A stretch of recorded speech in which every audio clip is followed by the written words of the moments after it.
Nagpunta sa Court of Appeals ang human rights groups para suportahan ang pamilya ni Prudencio Cebu Calubid, isang 81-year-old na lolo na nakakulong dahil sa mistaken identity. Nagsampa ang kanyang pamilya ng habeas corpus o petisyon para dinggin ng korte ang iligal na pag-aresto kay Calubid.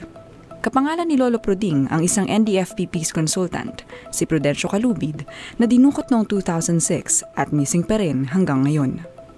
Isang retiradong technician naman si Lolo Pruding at laking gulat niya nang arestuhin siya ng pulis noong Desyembre 2024 sa Olongapo City, kung saan 50 years na siyang nakatira.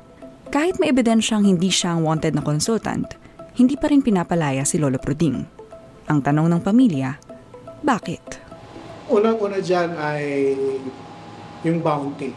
Dahil meron 7.5 million na bounty sa ulo ni Prudencio Calubid. Sa tingin natin, pinag-interesan yon.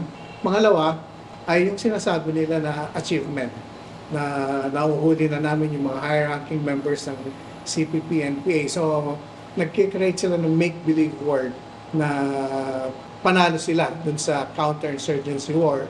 At the same time, kinukuha ito sa achievements. Ng mga opisyales, probably, nabigyan na sila ng medalya, bukod pa dun sa bounty na nakuha nila dahil dun sa pagkakahuli.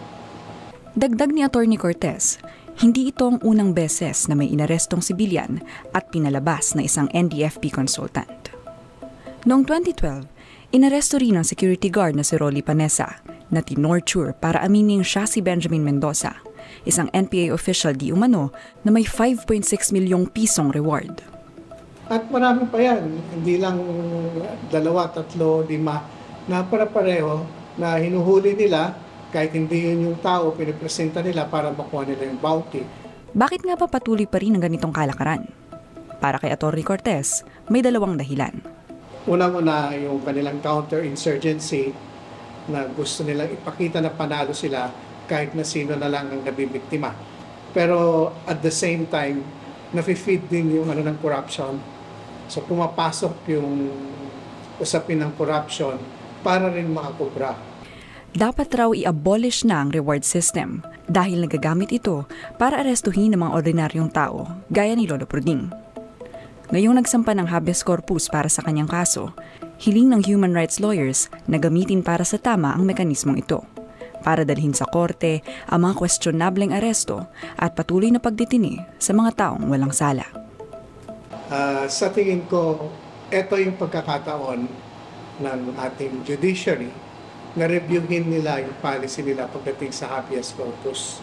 Napapanahon na gamitin nila yung habeas corpus sa purpose na kung saan bakit siya nandiyan as a remedyo. Gamitin nila yan upang mapalaya yung mga illegal na nakadetine.